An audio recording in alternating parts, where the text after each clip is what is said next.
Under the pale moonlight, Vinny and Phil bring the shadows to life. Tales of the ghostly whispers in the night, Bigfoot and aliens ready for the strife. The darkness thickens, the air is cold, haunting stories waiting to unfold. Supernatural Sundays, the veil is thin. Join us in the chaos, let the night begin. With every whisper and each chilling tale, dare to believe where shadows prevail.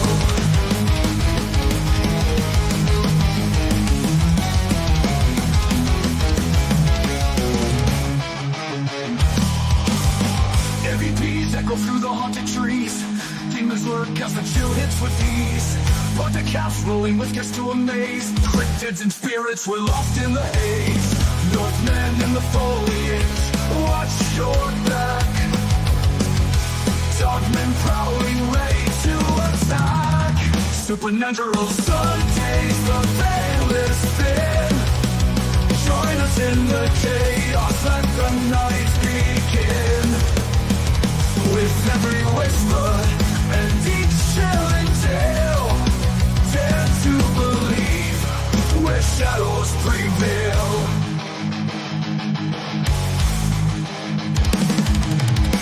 Moving in the foliage, watch your back.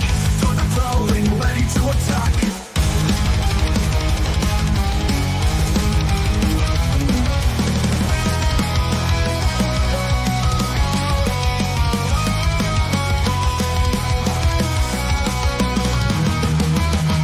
Supernatural Sundays, the veil is thin. Join us in the chaos, let the night begin. With every whisper and each chilling tale, dare to believe where shadows prevail. So tune in next week, fear in your soul. Darkness awaits, let the stories unfold.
Welcome to Supernatural Sundays, January 11th edition.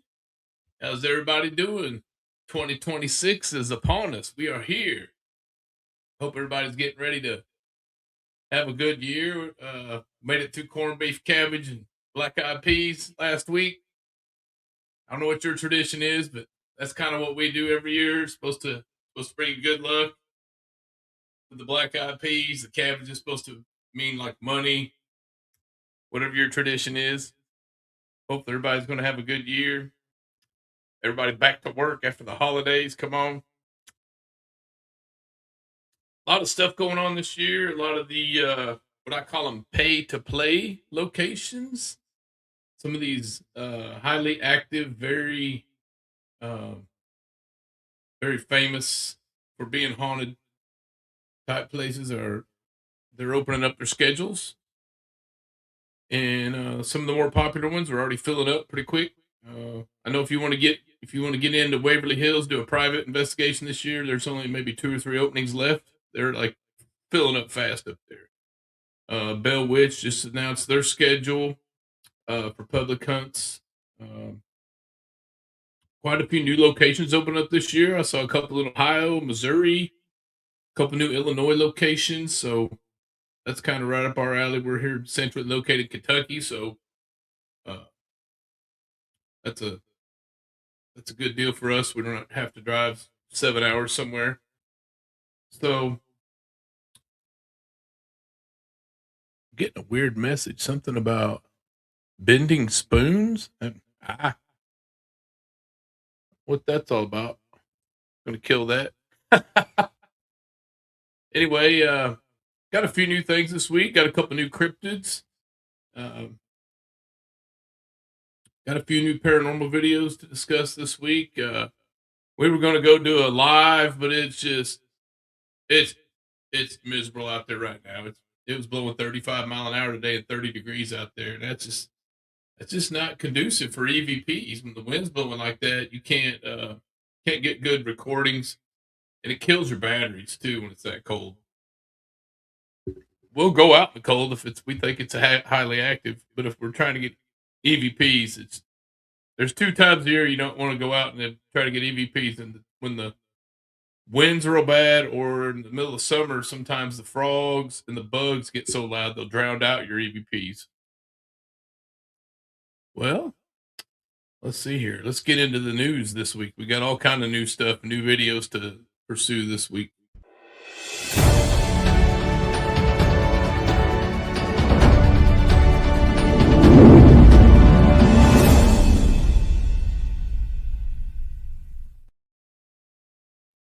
Before I start on these videos, I just want to introduce you to some of my new friends over here. We got a new one here. It says, "I'm a little devil," the little guy in the blue pajamas there. And then last week I had a couple comments from people on these 2 dolls, and the K2 was, I never did see it go to red. I went and reviewed the video. I did get it. It did go to yellow a couple times. So we've been doing this thing where we try out different dolls, different objects every week to see if they have attachments.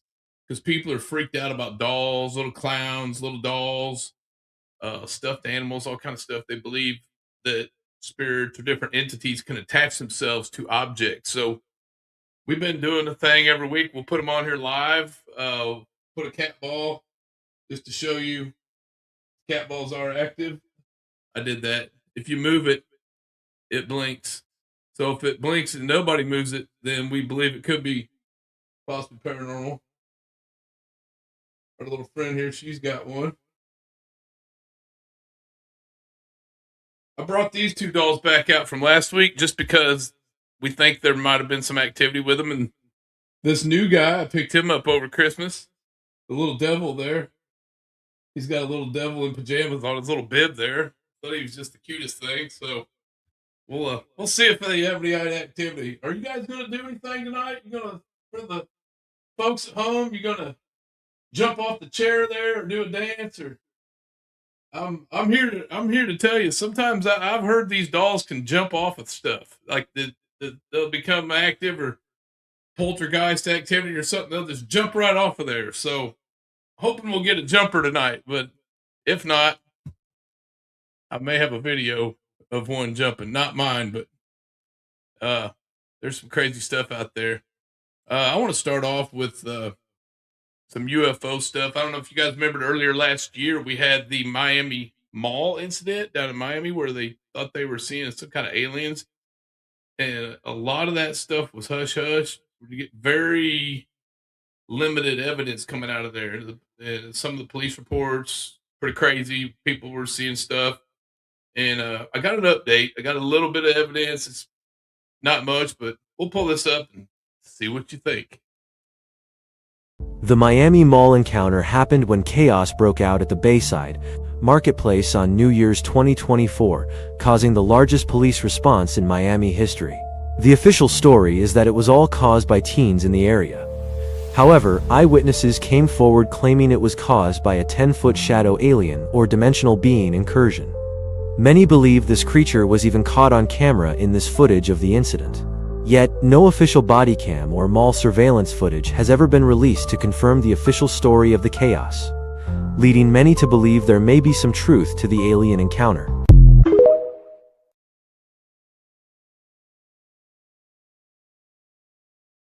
I saw something kind of white and fuzzy there, pretty tall. I couldn't really make out what it was. It wasn't very detailed, but that's the latest evidence I was able to obtain.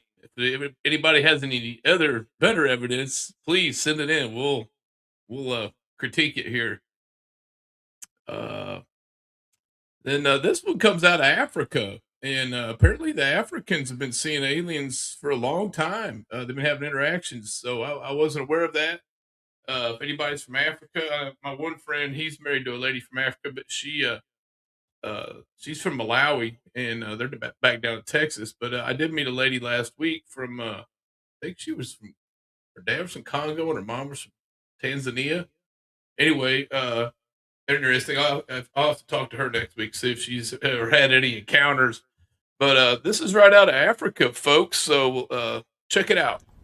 These creatures looked exactly like this.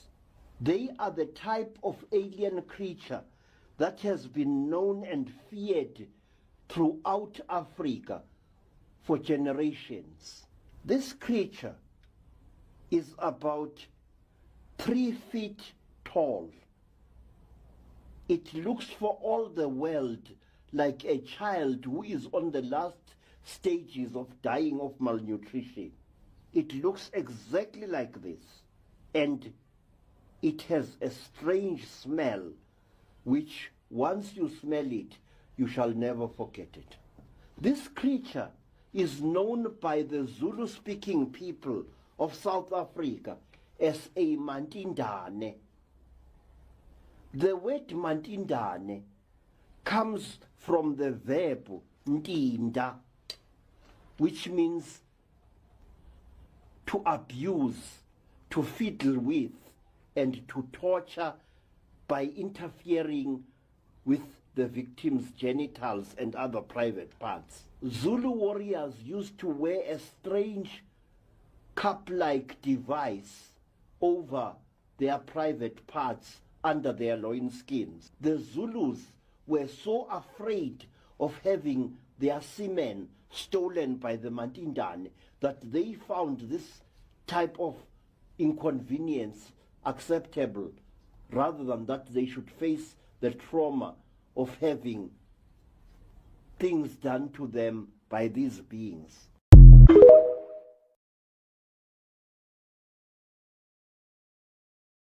Wow. Sounds like they weren't just doing probing, they were doing some extraction going on there. Wow, that's pretty crazy. I've seen some of those Zulu guys have those cups, but over their, the privates. But I just thought that was like for protection. They're out running through the, you know, the savannah, and the Africa has all those tall weeds, and I'm sure they have briars and stuff. Like, I just thought that was for, protection. Didn't know it was to keep the aliens from trying to do stuff to them in the middle of the night. So wow, that was pretty informative. The Mantandanen, yeah, that's a different name for alien, but we'll have to add that to our repertoire. But pretty cool. Anybody has any other stuff out of Africa? Let us know. We love to hear stuff from other countries, other continents, because we're global here at Supernatural Sundays. Here we go. So I'm not sure if everyone's familiar with the Travis Walton case, very famous UFO alien abduction case. They were a bunch of loggers back in Arizona. I'm trying to think, it was back maybe the 70s. May have that wrong. Anyway, they saw this light, and they were coming back from cutting wood, and they stopped the truck, and Travis gets out and goes over there to it, and he pretty much gets beamed up, and they all freak out and leave. And he's gone for like 3 or 4 days, and he comes back. Well, when he comes back, he's just like dropped off out in the woods, and he comes walking up, and there was these phone booths, and he gets in a phone booth and he starts calling people like, "Hey, I'm back." And so this video kind of it kind of talks about the Travis Walton incident, but it shows that the location is still there. They still have the phone booths there. They've got like little inflatable aliens and stuff, and it's kind of cool. So it might be a place to go sometime in the future, Arizona. We'd love to have Travis on. I know Leslie, the lady on our team, she's been wanting to interview him, and that would be so cool if we could get Travis to come on and have Leslie interview him, because Leslie, she's got some stuff going on with aliens herself, so it'd be really cool. But anyway, let's check it out. Here I am in Overguard, Arizona. This is the place where Travis Walton was taken on board a alien craft after he got too close to the craft and got injured by it accidentally. And he was taken on board the craft to heal him from Sitgreaves National Forest. And the location where he was taken is quite a long way from here, but he was returned after a few days to quite close to here, just up the road there. And he made his way to these phone booths here, where he called his family, and then his brother came out and picked him up. And you can still come and visit these phone booths today. This evening I am going into Sitgreaves National Forest, to the location where Travis Walton was taken all those years ago. And I will let you know if anything fun happens.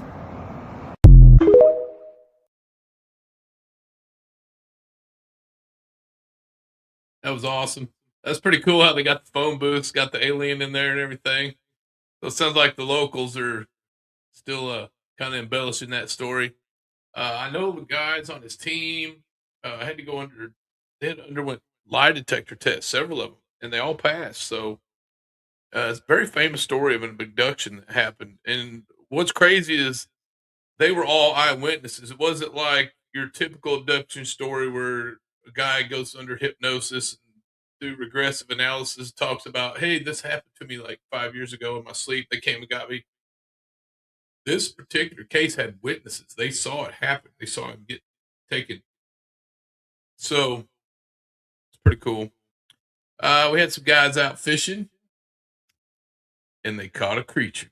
And this thing looks like some kind of alien creature to me.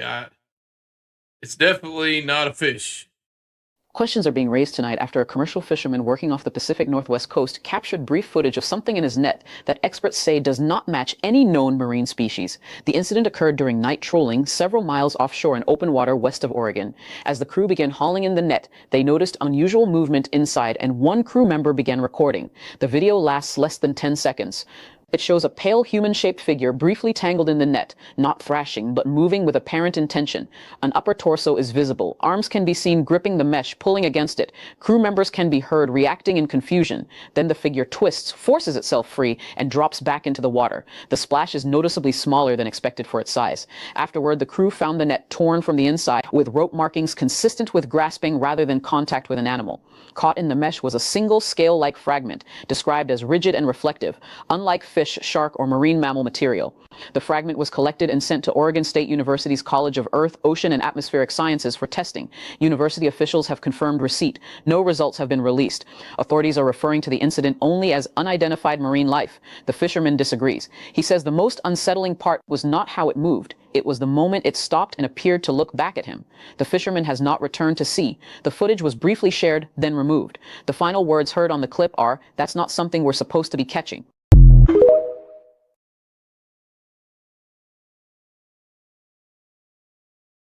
That was pretty cool. I wish they'd have showed more of the creature and less of the crew and just people standing around. I don't know. Thinking that one could be AI. I'm gonna have to do some more research, see if I can find any more information out on the sea creature, because they said they took the scale to the university, and I would think that would make the mainstream news. But sometimes stuff only shows up on the alternative network news outlets. So we'll see. So there were some rumors about Expedition Bigfoot not going to have a season 7 because of some stuff happened to him and some crazy stuff with the Bigfoots and other stuff with government conspiracies. But everything I've looked at officially on Discovery Channel says they're just taking a break in filming and they're negotiating the contracts and that kind of stuff. So I don't think it's over. I think there's definitely going to be a season 7. They're getting too close to finding, some evidence. So anyway, this video discusses that, but I don't agree with everything on this, but I'm gonna show it and let y'all see what you think about this about season 7. Oh my God. What? Whatever that is, it is walking across the forest. This is the biggest heat signature I've ever seen. It's huge. And now there's another one to the left. There's multiple creatures walking over there. Every hunter knows there's a line you do not cross. The point where you are no longer the one hunting, but the one being hunted.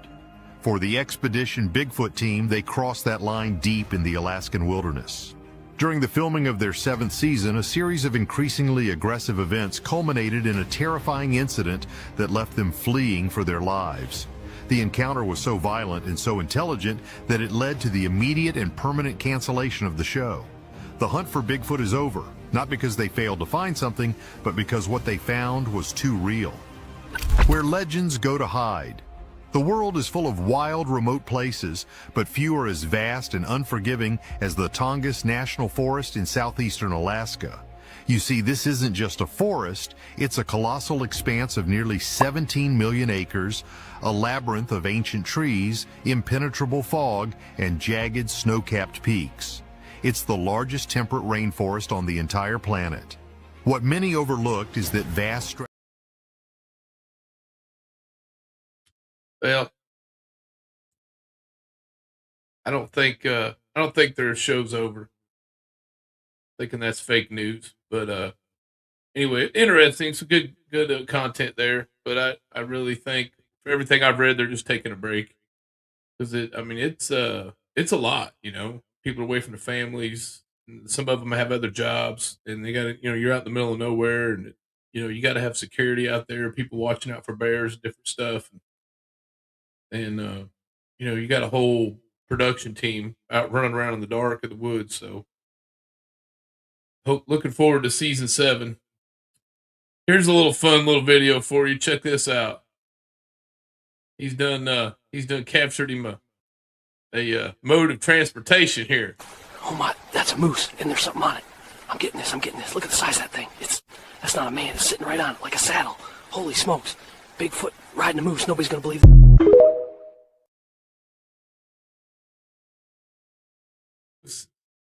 Who goosed the moose? It was Bigfoot. He was out riding him around. I'm thinking that was fake, but it's hilarious. Okay, this is a theory a lot of people have about Bigfoot. They think Bigfoot and Dogman are also interdimensional creatures. They believe they can cloak in and out, like basically go invisible. Or we don't know if they're still there and they're invisible, or if they're going into a portal or another dimension, or aliens might be involved and doing something with them. But check this out. What if I told you that we already have verified Bigfoot DNA, plus a whole lot of evidence that Sasquatch is much more than a simple undiscovered ape? Standing there in Timber, Oregon in a clear cut, and there it was, and it dissolved away just like on Star Trek. Over the last year, I've talked to a lot of people about Bigfoot, but what came out of the interview that you're about to see honestly hit me in a way I wasn't expecting. And I learned early on that our government will never admit to anything that they can't control. This secrecy that surrounds our parks, to me, is it's beyond belief. Some people know some things that they don't want other people to know, and they control it. And there's that mentality, kind of the gatekeeper, this arrogance that you can't handle what's going on. This time, I was sitting down with a former police detective, a guy with decades of experience catching liars, building airtight cases, and following the evidence wherever it leads.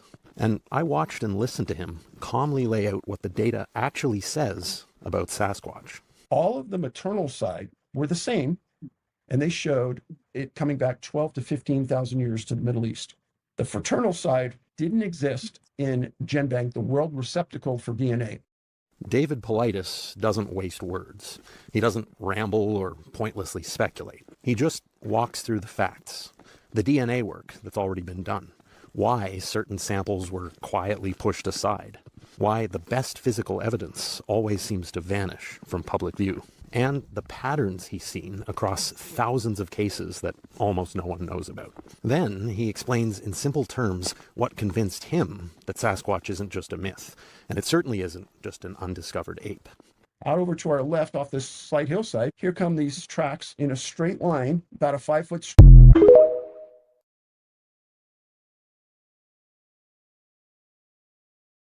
Pretty interesting. The DNA was showing up is like ancient, and no actual matches. They had some matches, but not actual matches. So that's pretty crazy.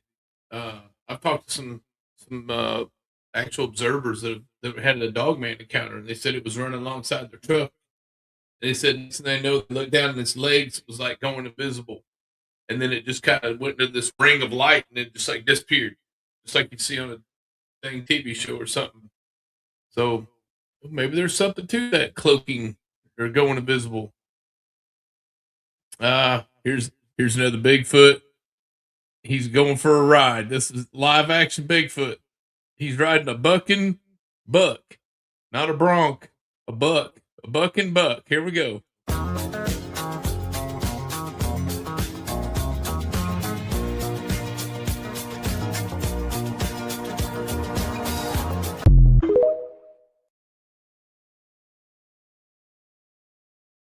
That AI is getting pretty crazy. His hair was bouncing and everything. It looked pretty legit to be AI.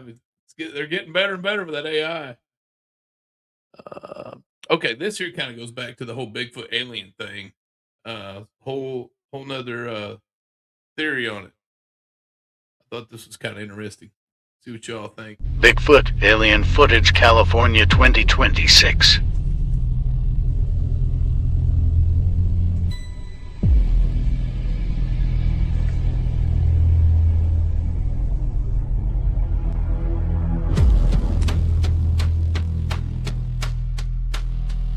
Covered in thick fur, peering through a window at 30 in the morning in Bluff Creek, California. That's Bigfoot country. Legendary ground. You see it stand there, not running, not growling, just observing, like it knows it's being watched back. Then, it raises a long finger, presses it against the glass, chills, and then bend down slowly and vanish without a sound. No creaking boards, no rustling bushes, just gone. The homeowner says there's more CCTV footage coming, which only deepens the mystery. Because this wasn't some blurry shadow or wind-blown tree branch. This was deliberate, calm, intentional. People will say hoax. They'll talk about costumes and college pranks. But those who live near these woods, they know something else walks here. Not every missing hiker gets found. Not every howl is from a coyote. And not every footstep in the night belongs to man. Could this be Mancy's Bigfoot, named after one of California's oldest Sasquatch legends, returning to watch over or warn those on its land? Maybe he's curious, maybe he's lonely, or maybe he remembers we're not supposed to be here alone at night. Whatever this was, it didn't come for food. It came for connection. Now we wait for that next clip, because if what we saw already is real, then something much bigger has just stepped into the light.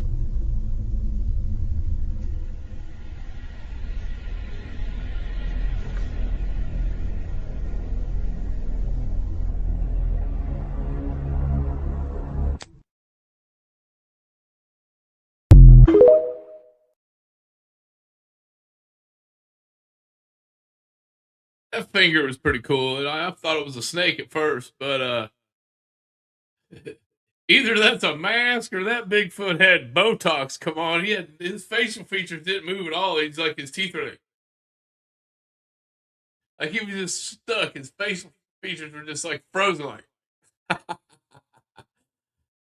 yeah, I'm calling fake on that one. First one of the year too. I'm gonna call it fake. And And let's see. This one's called I can read that. The Rub Al Khali. Rub Al Khali. There's a corner of the world where reality fractures, and tonight we're stepping inside. The Rub Al Khali, 2021. Dr. Nadia El Amin, a seasoned geologist, was collecting sand samples when the impossible appeared. It started routine, a blistering afternoon, sun relentless overhead, until reality shattered. A low, metallic hum vibrated from beneath the dunes. Within moments, her compass spun wildly. The horizon blurred, dunes spiraling in impossible patterns.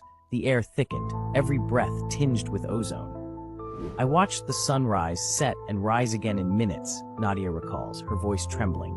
Others described hearing voices in forgotten dialects and a sensation of being watched by something ancient.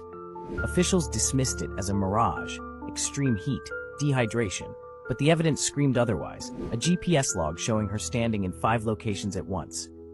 Years later, Dr. Kenji Mori uncovered a chilling pattern. Every decade, explorers vanish here, always on the same date. Even now, satellites pick up shifting landforms no map can explain. So I ask you, what are they hiding? Hit like if you'd go there alone. Tell me what you think really happened. That's pretty wild. That's almost like some interdimensional stuff going on. I want to know what that job pays, just going out and getting sand samples out in the middle of the desert. That don't sound like too hard of a job. Just go out there and scoop up some sand, and they'll pay you to do that. That sounds like a pretty cool job, actually. The Rub Al Khali, interdimensional. Now this next one is this was an actual cryptid that was elusive for a long time, and it takes place, I'm thinking Georgia, and could be Alabama. Anyway, down that area, and there was this it was like a folk tale for a long time of this giant hog out in the woods. And they're like, yeah, we got this big hog out there, and we call him Hogzilla. And for a long time, it was just a story, and everybody's like, yeah, we saw a glimpse of it, or we saw its eyes, and it was huge, you know. And everybody was like, yeah, whatever. Well, somebody finally shot Hogzilla and brought it in, and I have to try to get a picture of it here for next week. But that was an actual cryptid that came to fruition. Hogzilla was actually, I think it was like over 1,000 pounds wild hog. And now the latest story about it, they believe he had a son of Hogzilla's out there now. So this was probably the most probable of all the cryptids. Is the son of Hogzilla. I've talked to some guys that hunt and some ladies that hunt at Land Between the Lakes, and they said, you know, there's a lot of stories about the dog man, you know, coy dogs, wolves, all kind of crazy stuff over there. But they said the scariest thing they've encountered is the wild hogs, and they said those things come through there. The big ones like a bulldozer, and you know those things can take you out. I mean, they got tusks. They're huge. They're not scared of humans. You know, the small ones, you know, even the small ones, if they come in a pack, could be a bad day for somebody. So if you're going way out in the middle of that area, you probably want to have some kind of protection. I'm not sure if bear spray works on hogs or not, but you definitely want to have some serious firepower messing with these giant hogs. But they are up in Land Between the Lakes, and they're coming up into Kentucky now. They've been kind of slowly migrating north. I know it's a huge problem down in Texas and Arkansas. And I got some friends in Alabama that they've got them on their farms. They're out hunting them too. And being told they taste pretty good. If you ever have a wild hog, I've been told they're not gamey. They taste just as good as the domestic pork. So anyway, let's check it out. Son of Hogzilla. Interesting thing about LJ, Georgia, if I'm not mistaken, or it could just be the Blue Ridge Mountains in general, it's actually the thing about cryptids and the thing about cryptozoology is that once you actually discover a cryptid, it's no longer cryptozoology, it's a zoology. But there was a cryptid out there by the name of Hogzilla, and it was actually confirmed. And I believe Hogzilla was around 20 feet, and it was killing all the livestock out there. I heard of that one. Yeah. And then what I thought was even funnier, which is true, is that they had a sequel, and it was literally son of Hogzilla. So he managed to breed out there, and he had his son who was almost as big as he was. So, but yeah, Hogzilla is a confirmed cryptid, even though you have to say it's no longer a cryptid at that point. So, but go ahead. Wouldn't that be funny if they did have people though, like you have a son, just John, the sequel? Yeah. You'll have Mothman Jr. We got cryptids that are no longer cryptids, and they actually have a son now. Well, you know what? I think it's time. It's time for a little more cowbell.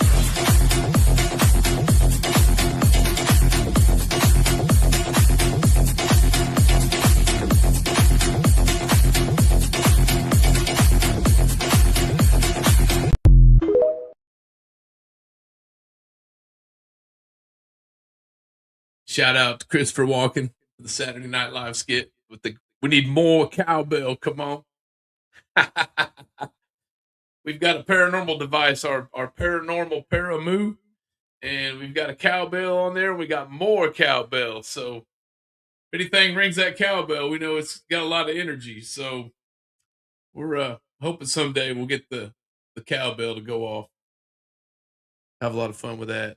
Let's see. Another cryptid, I believe. This one's called the Ebu Go-Go. Ebu Go-Go. Here we go. This video shows an expedition led by Timothy Darrow and his two associates to Indonesia, the island of Flores, where they had an unfortunate encounter with human-like creatures called Ebu Go-Go, otherwise referred to us as hobbits.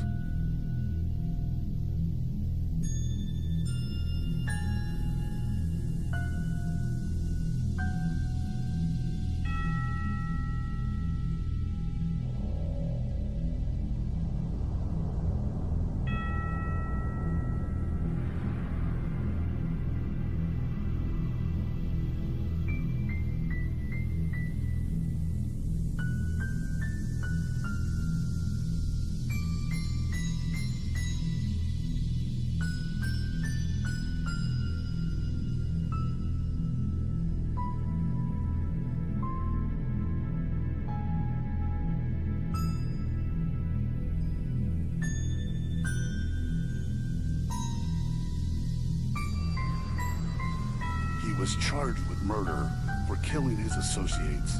Do you think this video is a real encounter, or there is some form of cover-up conspiracy at play? Please share your thoughts in the comments, follow and like this video. Thanks for watching.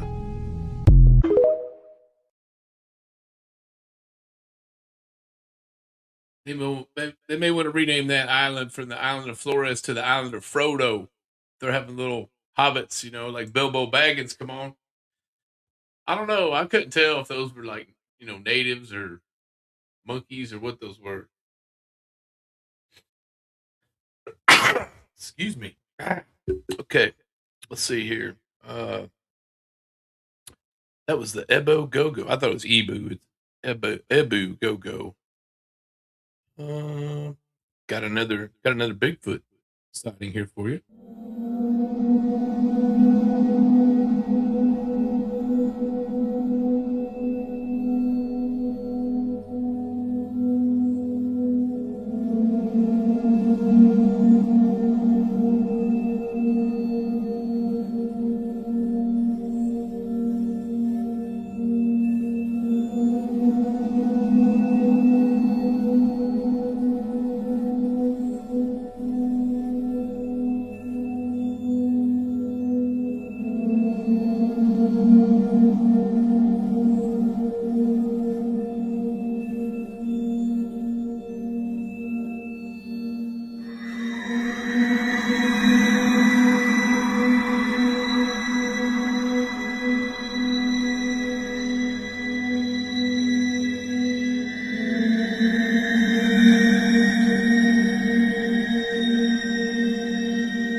I don't know about that one. It almost looked like some guy in a costume to me or something. It didn't look too real, but it was a little blurry and shaky. That's usually the telltale sign of a real video.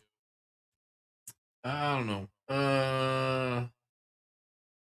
This one is the Uku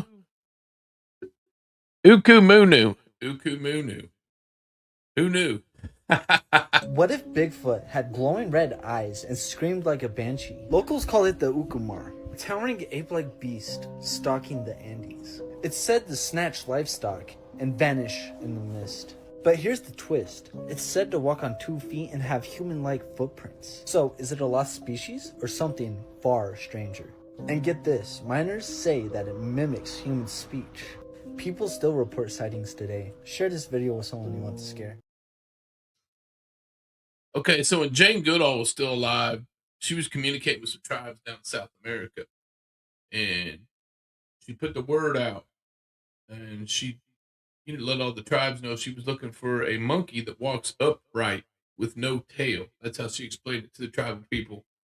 And this Ukumunu fits that description pretty close. And, who's to say they couldn't mimic human speech because they might be a cousin species to us.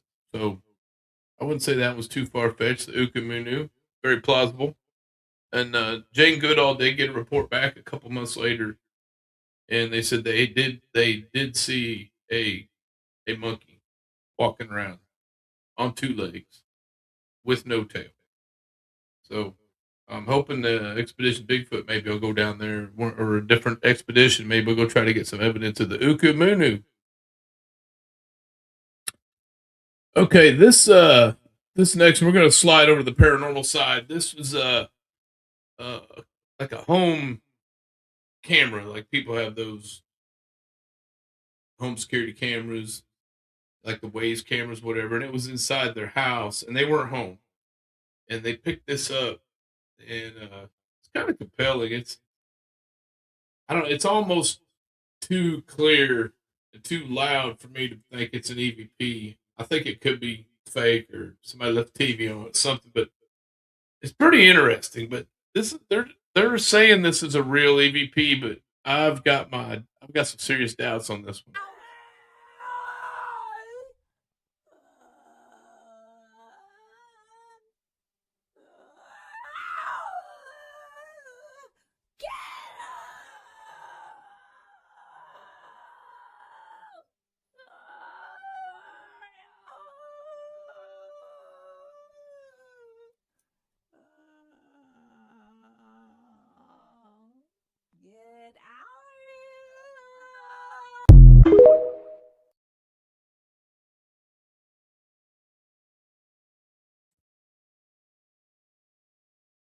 Thinking someone left the TV on, or somebody's in the other room and they're getting real hungry. One of the two, or somebody's outside hollering.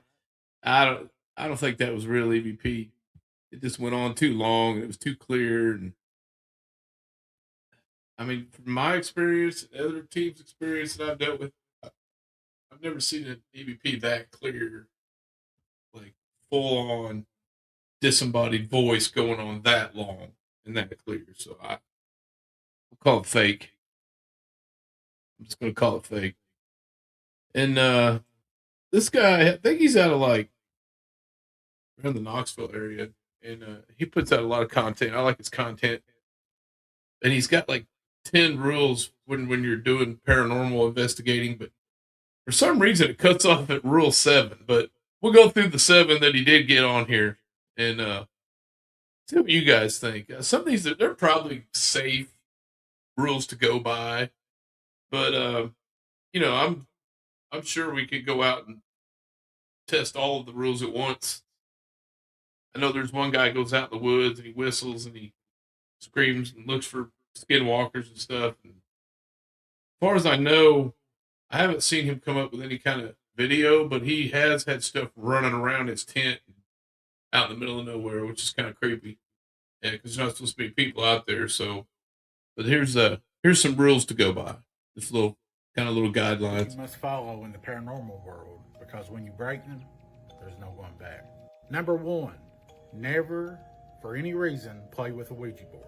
These things aren't toys, they are demonic, and they can ruin your life. Number 2, never whistle in the woods, especially at night or in a haunted location. Many believe that this will attract wandering spirits, and you don't want to take some of these things home with you.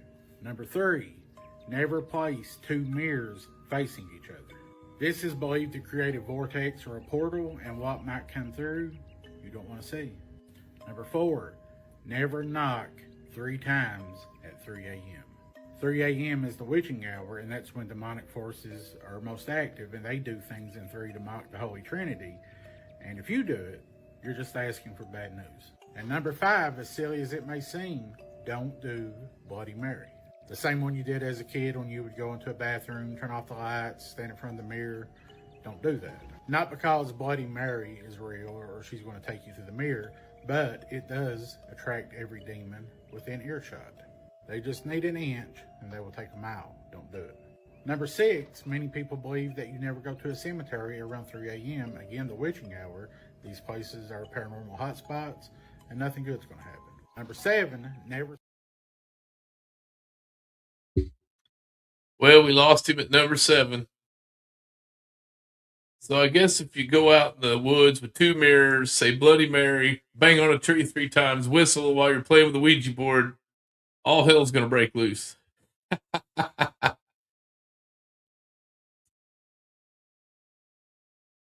I got a couple clips here from some actual different investigations. These were from lives that they were doing. I think some of these are on TikTok lives, and they actually had some of their equipment going off. So I thought it was pretty interesting.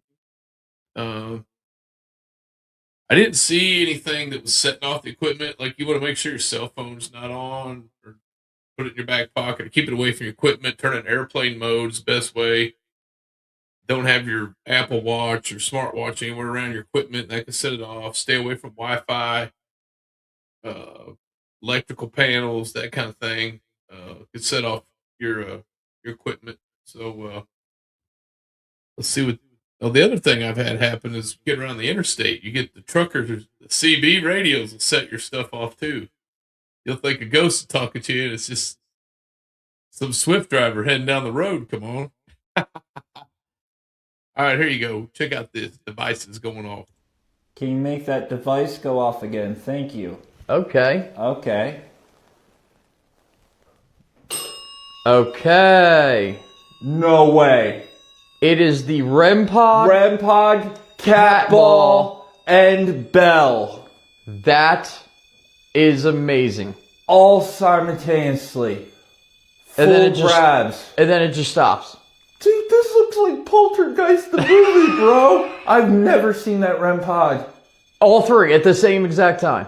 I think and the mine cat hasn't ball. went off all night. It didn't go off once down the basement. Didn't go off once near the front door. What are the odds? The REM pod, the bell, and the ball. It is very rare that we can get more than one thing, like more than one thing to go off at once. That was pretty cool. I don't know if it, actually something paranormal or something environmental. Their equipment setting off. That bell that dinged, they call it a dead bell. And it's basically like one of those bells you ring for service on a counter, like at a hotel or like at, at a deli or whatever. And they've hooked it up with I think it's got a K2 meter. It picks up electromagnetic frequencies. And it basically, when it picks up this energy, it'll make it ding. I don't like them. I've been around them before. The thing just, none of my equipment's going off with that stupid bell. Just sit there and ding, ding, ding, ding all night. It drive you nuts. I finally have to shut it off or unhook it. You can try to turn down you can adjust it. We tried to turn it down. It still just kept dinging. And I don't know if it was defective or, I'm thinking something paranormal was around and some of our other equipment would go off too. But every time we brought that thing, it just seemed like it would just constantly go off and it was annoying. So I actually went out and got a real one. the actual bell ring for service. No electronics hooked to it, no nothing. And I'm gonna start taking that on some investigations to see if anything will ring it. I mean, you got to physically ring it, and then I would probably believe that there was something going on more than this electronic dead bell. I mean, maybe the one we had was we were using was defective. I don't know, but just based on my experience, the thing was annoying, and so I believe more in real static objects. You know, sometimes you just go out there, recorder and a flashlight. That's all you need. Write in your notebook, write down your notes and stuff. You don't need a lot to go out and investigate, but the more equipment, helps you try to kind of figure out what's going on, and it's kind of interesting. But I'm not a big fan of the dead bell. Sorry if somebody just that's their favorite piece of equipment, but I I didn't care for it. Are you guys gonna do anything over here? You guys gonna make those cat balls go off? Little devil over there, you got anything to say for yourself? What are you doing there, red haired lady? Or I don't know what her name in the middle is. She looks like a Penelope or something. You gonna do anything tonight there? She's got little bubbles like on her, like she's I don't know, been playing with bubbles and they haven't popped yet and they're stuck on her. Kind of an interesting little outfit there. I've never seen one with bubbles on it before, but anyway, this is some SLS footage. They've got a stick figure. I think they're calling it a small child because it's a small stick figure. But it could be a little person too, or it could just be an anomaly. I'm not 100% sold on SLS or XLS. We do have a couple of those, and a lot of false positives. You got to be real careful with it. I recommend putting it on a tripod or moving very slow. Don't do any fast rotation because it'll start picking up lamps, vacuum cleaners, everything. And I'd say the most compelling evidence we had, we were in a cave. It was on a tripod. Nothing was moving. Nobody was moving. You couldn't even see your hand in front of your face. And we had a figure appear, and he was kind of like sitting there, crisscross, hovering with his legs crossed. And then he kind of went apart. And he went and I did that. He went and jumped on the wall, crawled up the wall. That's probably my most compelling SLS evidence. Most of the time, I'm not 100% sold on it. It's interesting. You can pick up actual people with it. You can pick up your dog with it and stuff. Sorry there, little devil man. But at least I know what cat balls are working. This next one's called Dirty Gertie. Dirty Gertie, come on. It looked like if I was like, right now I'm gonna put this REM pod on top of this haunted doll, Dirty Gertie. So I'm gonna set it on there, and we're gonna see if maybe Dirty Gertie will talk to us, because we've been hearing what sounds like the case, the glass or plastic, whatever it is. It sounds like something's knocking on it or making some sort of noise with this. So we're gonna set this on top and see what happens.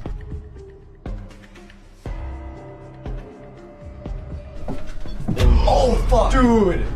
Instantly. Oh my god. Cold, come in here. Whoa. Could you let go real quick? Just real quick. Just not step focusing. away real quick. Yeah, mine's not focusing on it, dude. Look at it. Come look.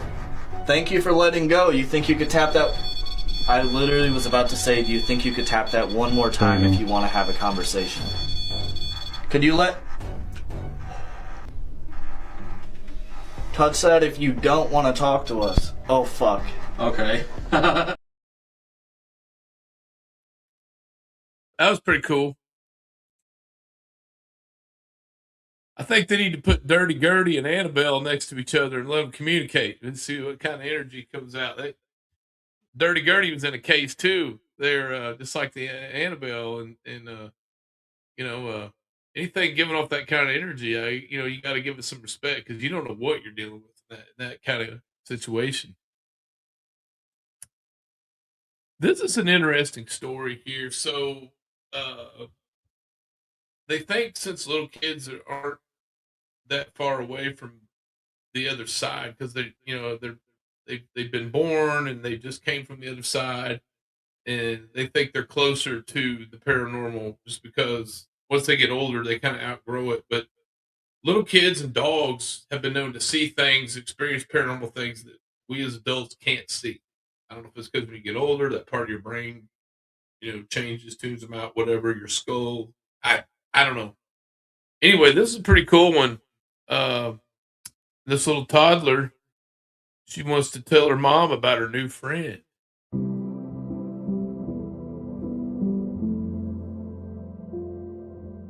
Can you show me where she is? It's right here.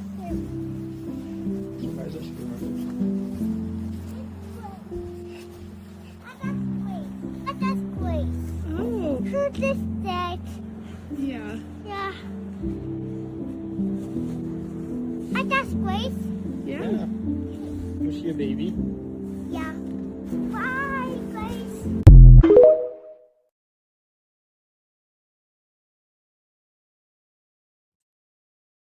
I don't know if you guys caught the name on the tombstone. Let me roll that one more time.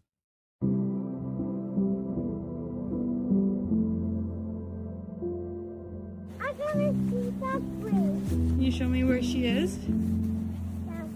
It's right here.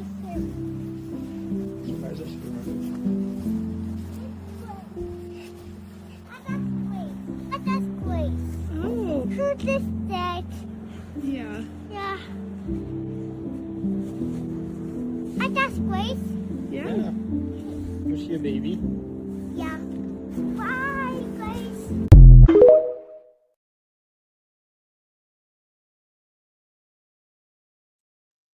That's pretty cool. She's seen her little friend Grace. The name on the tombstone was Grace. There's a cemetery in Illinois that we've been to multiple times, and we've done a few sweeps of our equipment. And there's one particular spot that I like to go to because I've got a friend that's buried there, and I go to see if he'll come through, And we always, at least 3 different times, we've gotten a stick figure, and it comes out on the ground like crawling. Almost looks like one of them damn crawling walkers creatures on Walking Dead or something. But every time it showed up, it's crawling every time.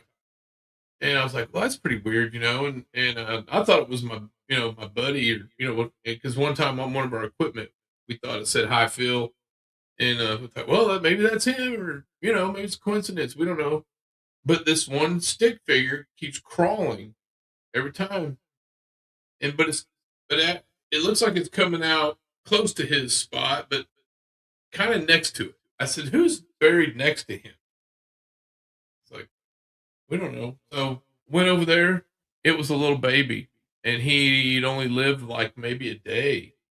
In a kind of similar situation there, but I'm wondering if that's why the stick figure never would get up and walk or anything, because he was a baby. He never learned how to walk. That's my theory. I don't know, but that's the only place I've been. Maybe one other cemetery I've had that happen, but most of the time I don't get them crawling. Stick figures aren't crawling like that, so kind of interesting. All right, I was talking about those dolls earlier. You guys know Dirty Gertie? You got anything to say for yourself? All right. Don't jump off of there now.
Yeah, I think I'd be calling in a team on that one.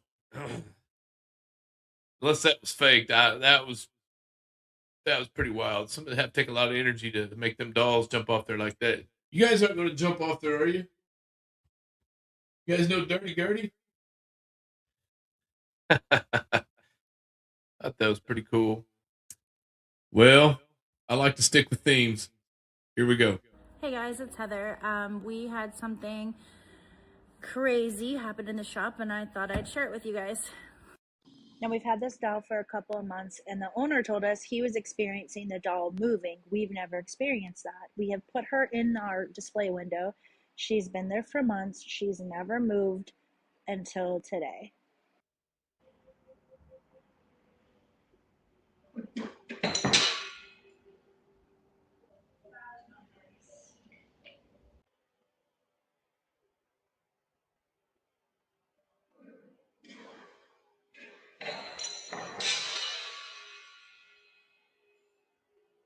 Okay, I'm just gonna show you guys. Don't mind her dress, it doesn't button. Okay, so she's in this window. She's pretty secure. She's against the the window and the TV. If I shake the TV, she doesn't fall. If I if I hit on this, she's not falling. If I hit on this, she's not falling. If I shake the window, the chick is not falling down. So how did she get from here all the way right here? So either she jumped or she got pushed. Either way, that makes no sense. I don't know. Looks like we have another mystery on our hands, guys. Let me know what you guys think.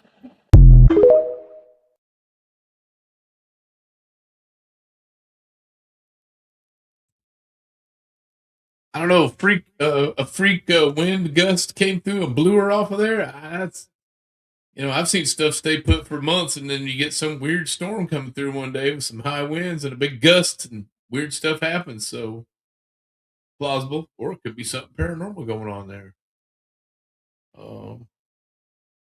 This next video, if this happened to me, I think I would be like Scooby Doo and Shaggy. I would just be like, ruh-roh. My mom took this photo and sent it to me, thinking it was weird that the string was floating. 3 months later, she called me scared out of her mind and told me to look in the back. She was home alone at the time. We recognized the figure as my late aunt, and you can even barely make out a Winnie the Pooh on the right side of her chest.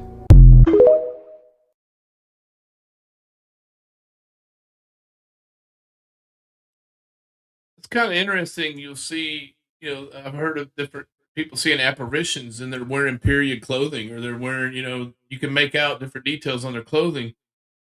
Could it be her mom had a picture of the aunt and it was on an old negative and it's superimposed, or it was in it's a smart camera, it was somehow the image superimposed, or it was her dead aunt coming to see her. One of the two. I did see the Winnie the Pooh on her coat though. That was pretty cool. So this is another. I think this is from an XLS camera, which is the next level up from an SLS. This is the structured light system. This one has more lasers and more. It has like a grid pattern. It looks a lot like LiDAR. I don't think this is LiDAR, but it looks a lot like LiDAR. Which your SLS and XLS, they work like a LiDAR system. So this one here was pretty cool. You got to kind of watch in the background as it's sweeping. You'll see it up against the wall. It's pretty cool.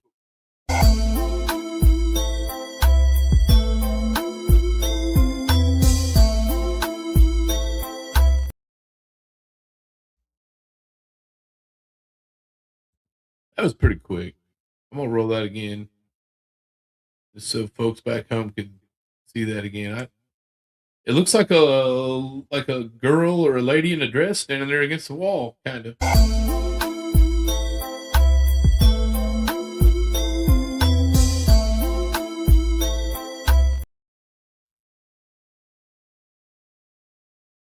It could be like a LiDAR, the way they came back and spun it around and showed the 3D image of it. That was pretty cool. This next clip's a little. This one's here is another interaction with the equipment, kind of like the one with the gentleman earlier with his REM pod and stuff going off. And I thought this was pretty interesting. We caught a ghost on the SLS camera interacting with our REM pod. You got to check this out. It's touching it. It's touching and we it. fucking have it It's right touching here. it. Look at the hand. Oh my goodness. And its hands like on its chest. I have done countless investigations. I have investigated some amazing things. This here, this right moment, this second, has got to be one of the most incredible. Man. Look. You see the REM pod. You can see the REM pod lit up right there. His hand is... You see the arm, the hand touching it. It's almost like... Yeah. Like saying to us, like, out the door. Well, we got to go out this back door. We can't go out through the front. But we're going to be getting rolling here. Look at it pointed.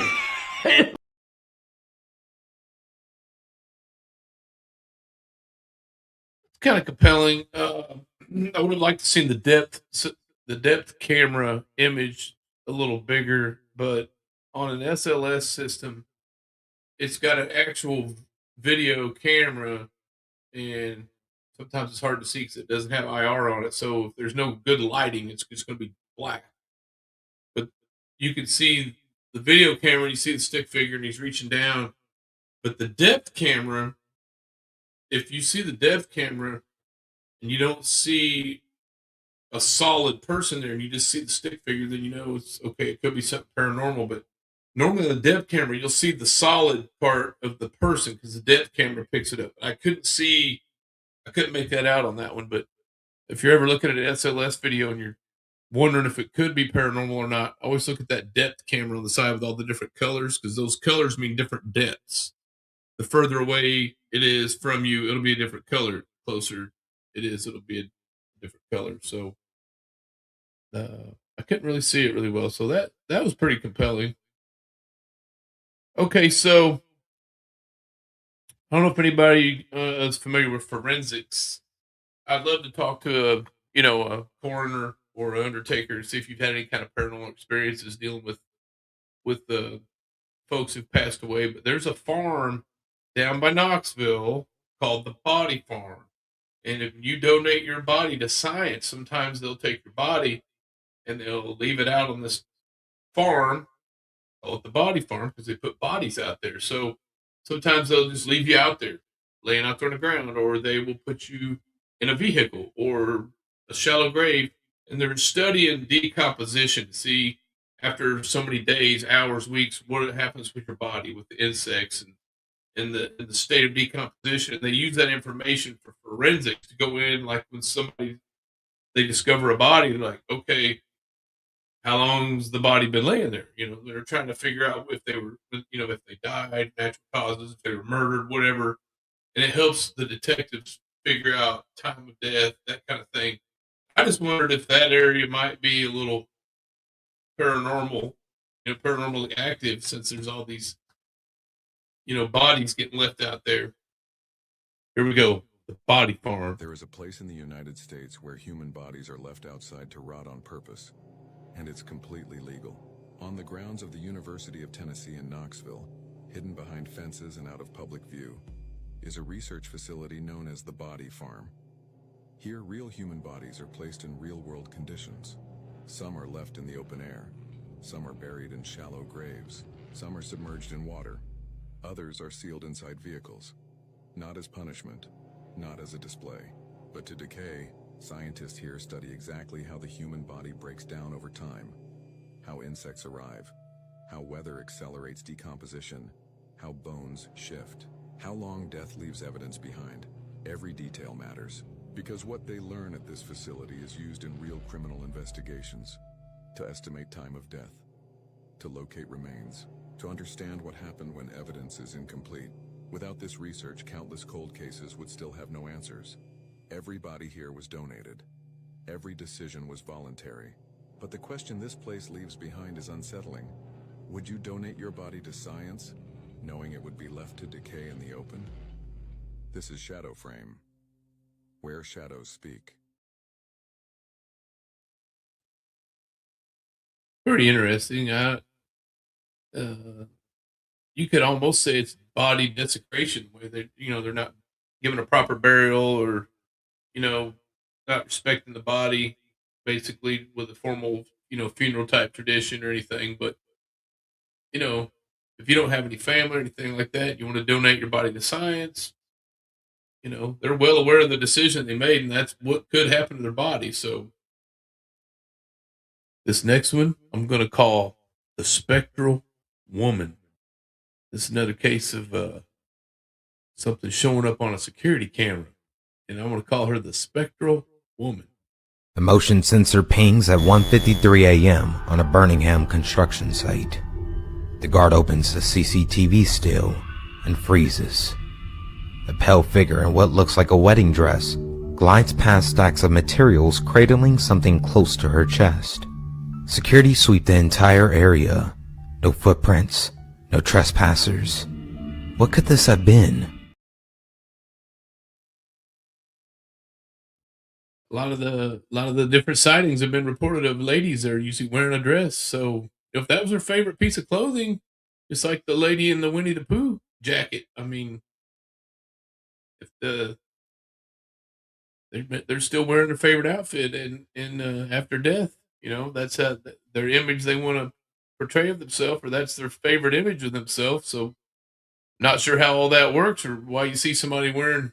I mean, I guess I'm glad they're not all running around naked, but I'm sure that happens too. But a lot of reports of people seeing, like soldiers, at Gettysburg, they'll see them in period, Civil War uniforms, that kind of thing. So pretty interesting. This next one, I'm going to call this a shadowy smoke creature.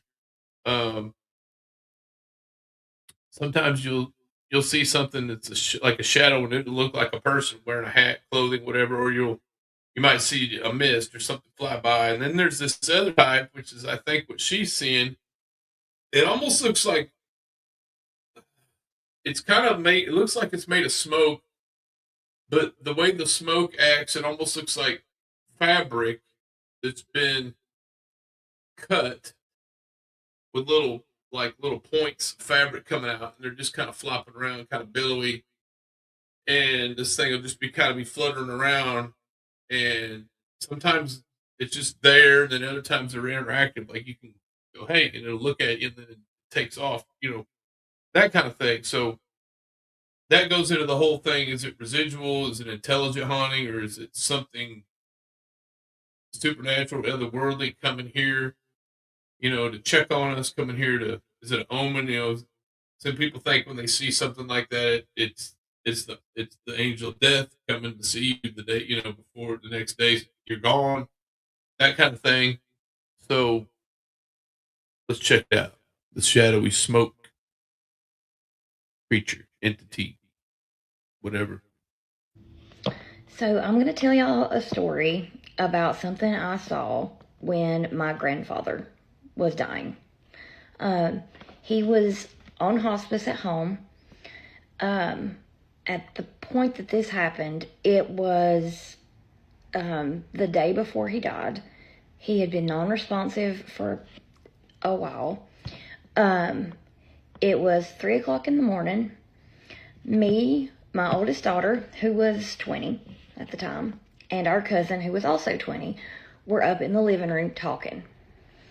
And it being 3 a.m., obviously everybody else in the house was asleep. It was very quiet.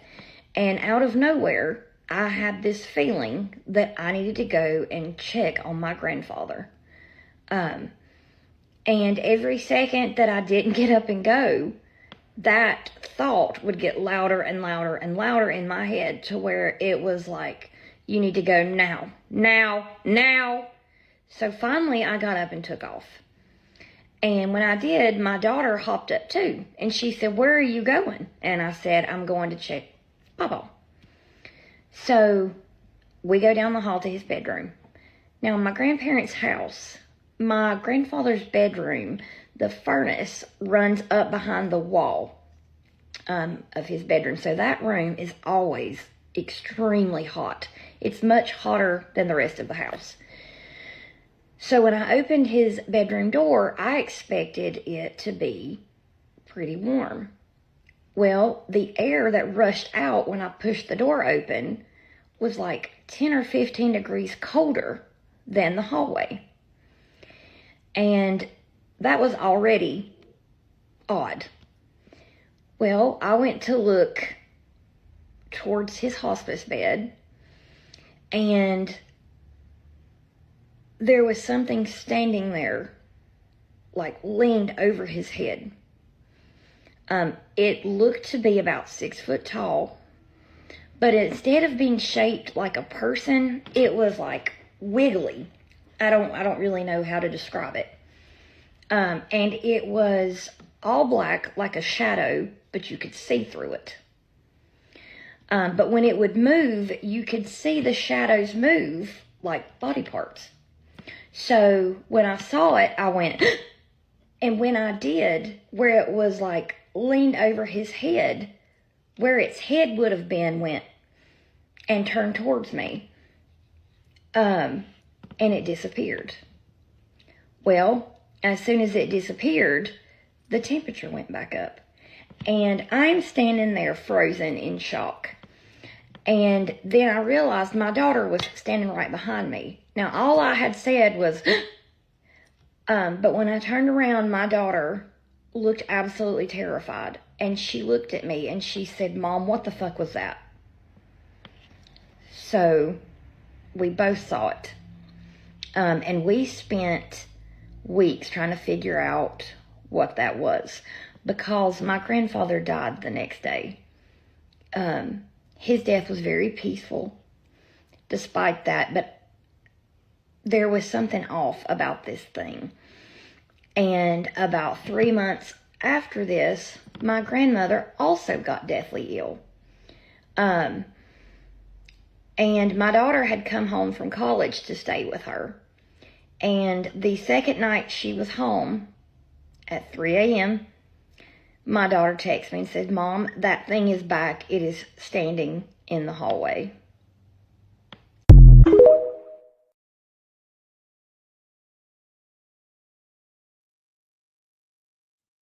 That's pretty wild. I was wondering if that's like the angel of death or something coming.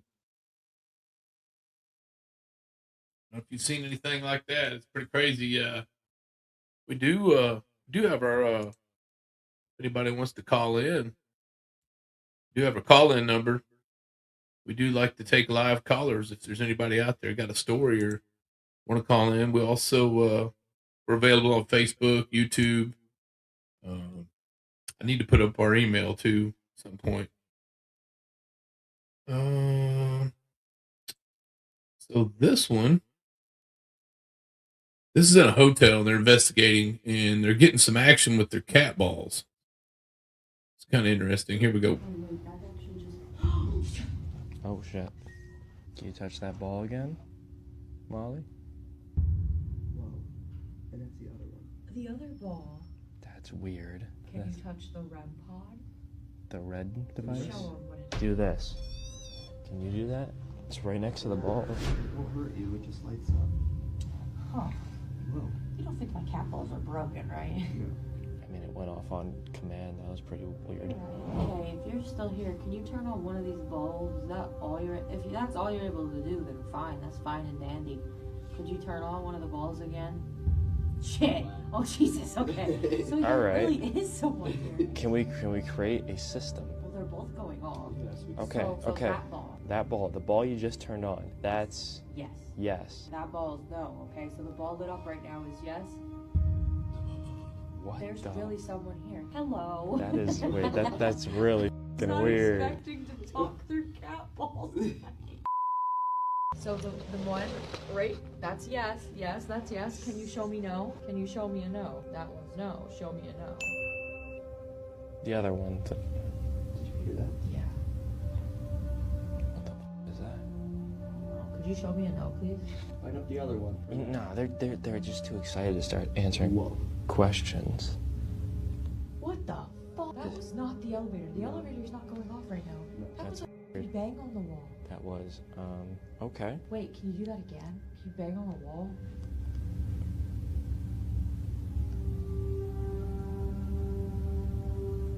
It's interesting, like they did go bang on the wall because they stopped going off. Well, you ready to start answering some questions?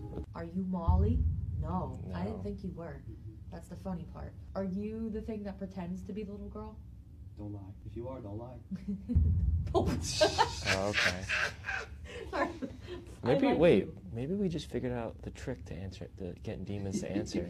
We've never done that. We're never like, don't lie. Tell the truth. Tell the, okay, Tell the truth. I have another question. Were you trying to choke me out downstairs? You can be honest. Be honest. Were you choking me? It's chill if you were. We've all wanted to choke her out at some point. But was that you? I felt like I was being choked. Was that you? Be honest. Yes or no? A demon that'll answer you if you say, be for real. Be for Listen. real. Be for real. Listen. Well, can you tell Give me, him a were you little point. choking me downstairs? I was on the 17th floor. I had headphones on. I tapped into some scary stuff. I saw some people jump off the building. Did you start choking me? Yes or no? Be for real. Be so dead ass right now, dude. Be so for real right now. Yes. Jesus Christ. See, I'm not crazy. Okay, I have a question. We're being honest right now, did you come into my dream and pretend to be a little girl and then show me myself? Did you do that? Okay. He's probably like, yeah, that was me. You got me. That was pretty cool. Getting immediate responses like that. They do make a little box called a yes/no box, and I've used those before. Sometimes you can hold up a playing card and tell them to make it blink the number on the card, and we've had some good correlation with that a couple times. Twice we've had that happen. The rest of the time, nothing.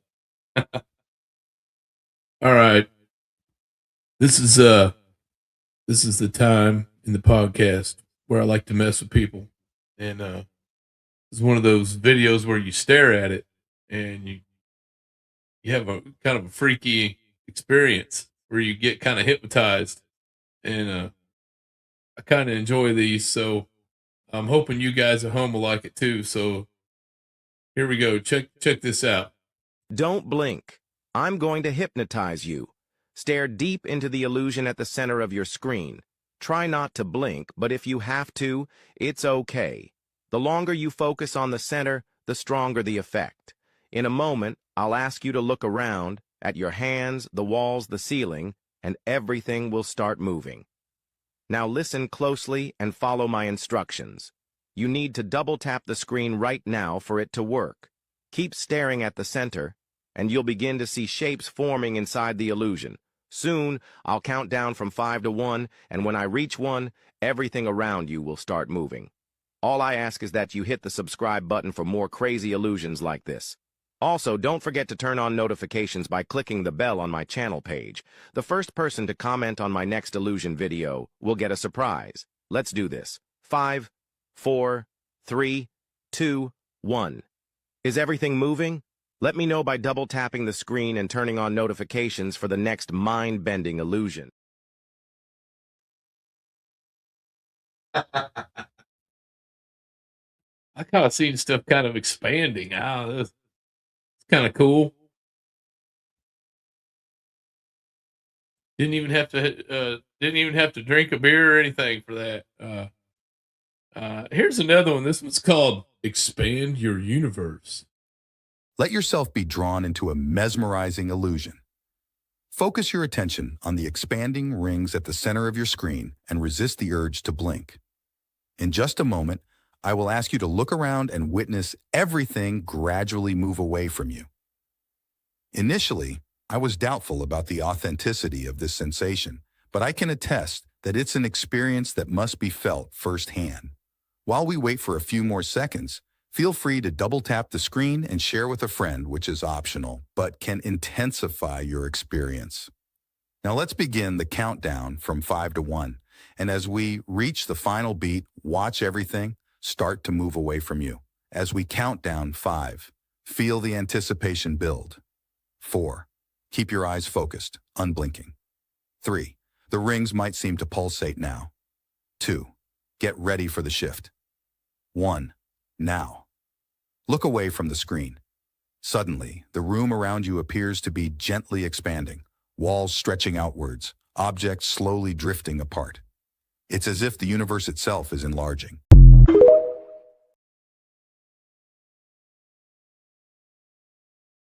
Hope you enjoy those as much as I do. I felt like my ceiling looked like a river. It was like the drywall was like morphing into the corner. This next video, it comes to you from Marion, Illinois. This was we just happened to be at this antique store, and Mr. Edwards, he's a cool guy.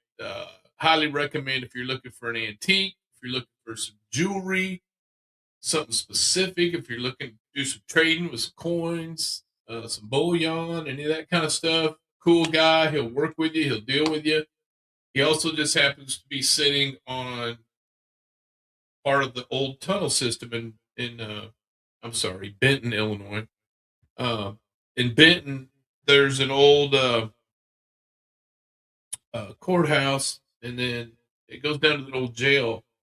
The jail and the courthouse are about probably a good city block apart, and there used to be a tunnel system. And back in the day, Benton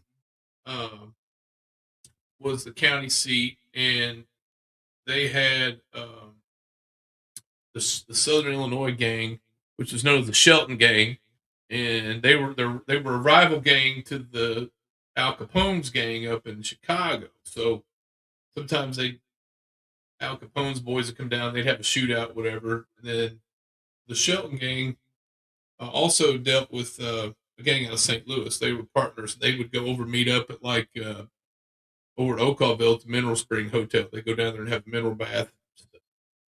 They would have meetings and everything there.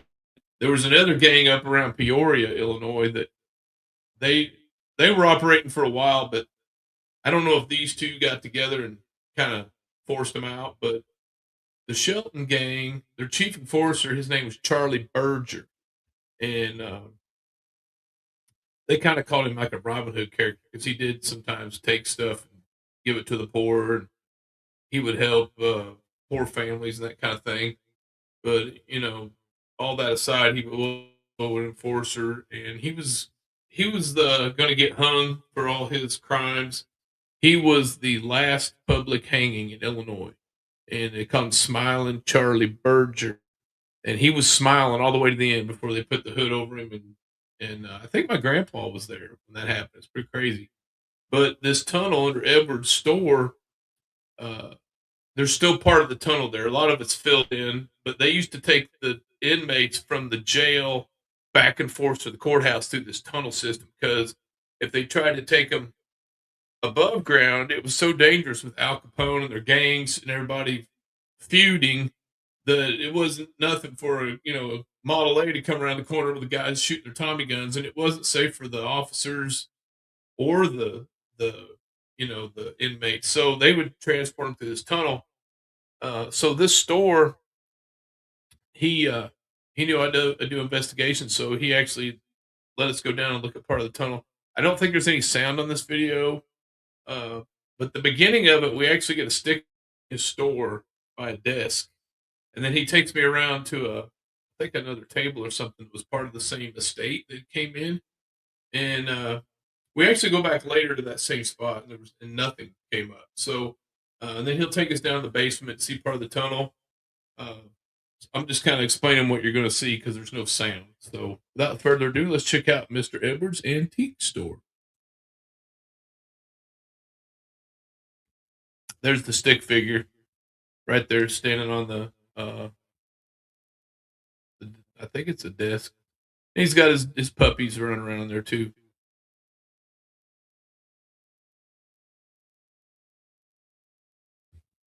So it's kind of interesting. I was trying to follow it around, and it disappeared. And here's Mr. Edwards coming through. See, it picks him up. Almost like something was following him. It might have just been picking him up. But if you look on the depth camera on the right, you see the blue image. That's him. If your SLS image picks up a person, it'll be solid on that depth camera. That little where it says number 10, 11. Those are those numbers it's clicking off are the depth, how far away it's seeing before it hits something. Like right now, it's looking like 20 some feet out, 30 feet out. Depends on how much I'm moving around. He was actually, see, we went back to that spot and the dogs were laying down now. Like they're not even concerned and there's nothing there now. So whatever was on top of that desk was showing up. If it was an anomaly and picking up that pole, you would think it would pick up the pole again, but it's not. So I don't know what it was, some kind of anomaly. Like I said, I don't put 100% faith in SLS, but I thought it was pretty interesting. Then this is us going. Mr. Edwards is going to take us down to the basement where the tunnel is, which is pretty cool because he's got one of the only. Okay, there's the dresser that was with that desk. Because I told him I had something showing up. He said, well, we'll come check out this dresser because it was part of the same estate.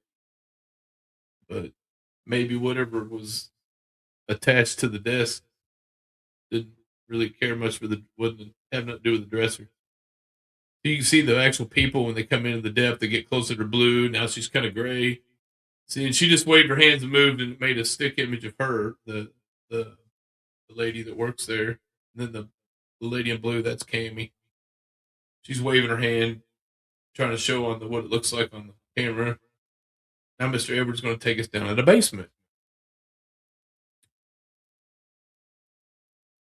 Really appreciate him. Very gracious of him to just take a few minutes out of his day to take us down and show us his store. I'd love to do an overnight there in that store, but he's got a lot of, antiques and stuff there. So you'd have to be very careful. You don't want to be traipsing around, knocking stuff over. This is the basement. We're going down. It's kind of dark now, kind of hard to see, but he's pointing over here to the corner. That's where the tunnel opening is. He's actually got a little portion of the tunnel that's still open. It was brick lined, and we don't have a lot of lighting down there. We're just looking with the flashlight. So he's showing us part of the tunnel.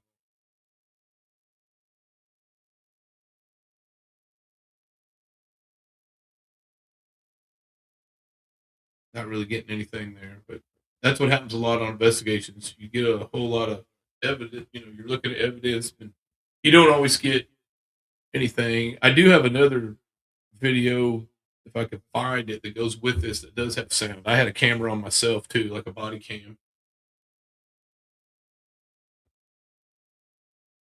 He's just kind of showing us around the basement, which is really cool.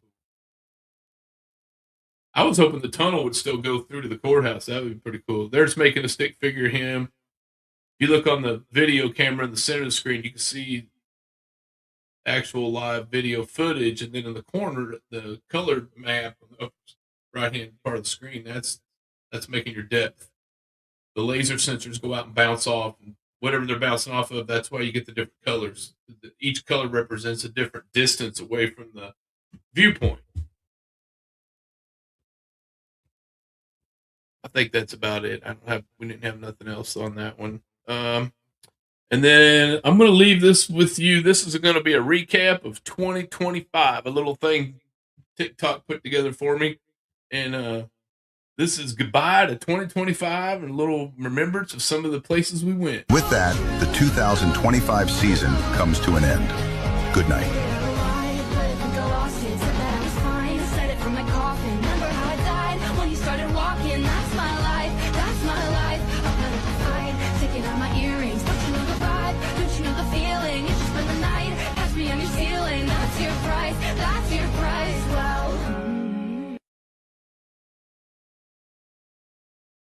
Hope you guys enjoyed that. This January 11th, Supernatural Sunday.